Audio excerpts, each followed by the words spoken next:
আল্লাহ সুবহানাহু ওয়া তাআলা আমাদেরকে এমন তিনটি নিয়ামত দান করেছেন।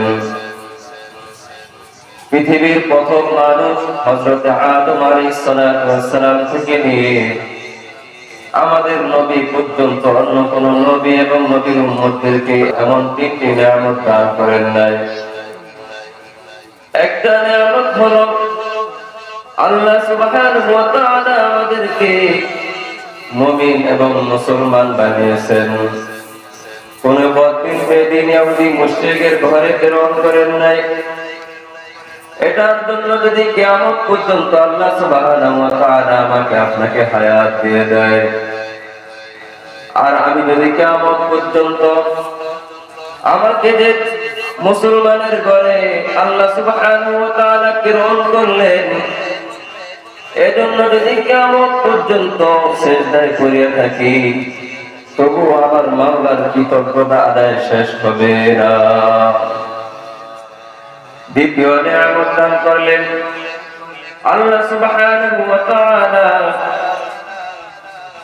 তার সমস্ত পয়গম্বরদের মাঝে সর্বশ্রেষ্ঠ পয়গম্বর, সমস্ত নবীদের সরদার রাহমাতুল লিল আলামিনের উম্মত হিসেবে কবুল করেছেন।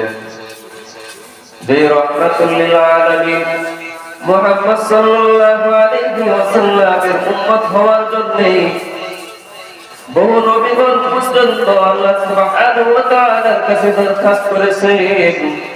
আমি আপনি দরখাস্ত করি নাই, বিনা দরখাস্তে বিনা চাওয়ায় আল্লাহ সুবহানাহু ওয়া তাআলা তার আপন হাবিব দুজাহানের সরদার মুহাম্মদ সাল্লাল্লাহু আলাইহি ওয়াসাল্লামের উম্মত হিসেবে কবুল করেছে।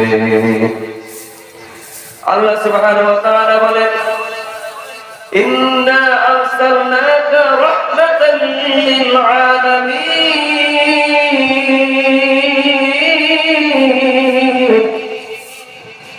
হে রাসূল, আমি আপনাকে গোটা জগতের জন্য রহমত হিসেবে প্রেরণ করলাম। আল্লাহ সুবহানাহু ওয়া তাআলা নিজের বেলায় বললেন, রব্বুল আলামিন, আমি হলাম গোটা জগতের রব। ওয়া আনতা রাহমাতুল লিল আলামিন, আর আপনি হলেন গোটা জগতের জন্য রহমত। আমি হলাম গোটা জগতের প্রতিপালক, আর আপনি হলেন গোটা জগতের নবী, সমস্ত নবীদের সরদার। হে আমার পয়গম্বর, ভালো করে শুনেন, আমি গোটা সৃষ্টি জগতের মধ্যে আমি আল্লাহ স্রষ্টা হয়ে যেহেতু যেমন সকল জিনিসের উপর আমার মর্যাদা, আমি আল্লাহর পরে গোটা সৃষ্টি জগতের মাঝে আমার পরে সব থেকে বেশি মর্যাদা হলো আপনি হাবিবে রাসূল কারীম সাল্লাল্লাহু আলাইহি ওয়াসাল্লাম, আমার আল্লাহ তাআলার প্রিয় হাবিব। আর ওই হাবিবের উম্মত হিসেবে আমাদেরকে কবুল করেছেন।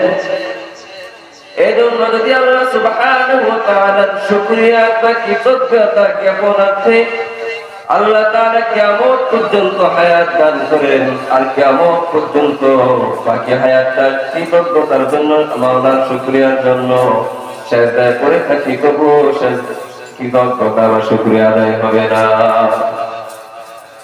আল্লাহ সুবহানাহু ওয়া তাআলা দ্বিতীয় আরেকটা নিয়ামত দান করলেন। জানো কি সেই নিয়ামত কি? ও মুমিন, ভালো করে জানো, সেই নিয়ামত হলো আল্লাহ সুবহানাহু ওয়া তাআলার পক্ষ থেকে কিয়ামত পর্যন্ত আলেম ওয়ালা যত বান্দা দুনিয়াতে আসবেন, কিয়ামত পর্যন্ত আমার আল্লাহর প্রিয় হাবিবের সকল উম্মতদের জন্য জন্ম থেকে নিয়ে মৃত্যু পর্যন্ত জীবন বিধান হিসাবে মহাগ্রন্থ আল কোরআন অবতীর্ণ করেছেন। ওই মহাগ্রন্থ আল কোরআন তিনি আমাদেরকে দান করেছেন। ওই মহাগ্রন্থ আল কোরআনের আলোকে একজন মুমিন দুনিয়া থেকে নিয়ে মৃত্যু পর্যন্ত জীবন যাপন করতে হয়। ওই মহাগ্রন্থ আল কোরআনের বাহিরে একজন মুমিন, একজন প্রকৃত মুমিন জীবন যাপন করতে পারে না। আল্লাহ সুবহানাহু ওয়া তাআলা যদি আমাকে আপনাকে কিয়ামত পর্যন্ত হায়াত দিয়ে দেন, আর আল্লাহ সুবহানাহু ওয়া তাআলা যে আমাদের জীবন বিধান হিসেবে মহাগ্রন্থ আল কোরআন দান করেছেন, এজন্য ওই বাকি হায়াতটুকু আল্লাহর শুকরিয়ার জন্য কিয়ামত পর্যন্ত সিজদায় পড়ে থাকি।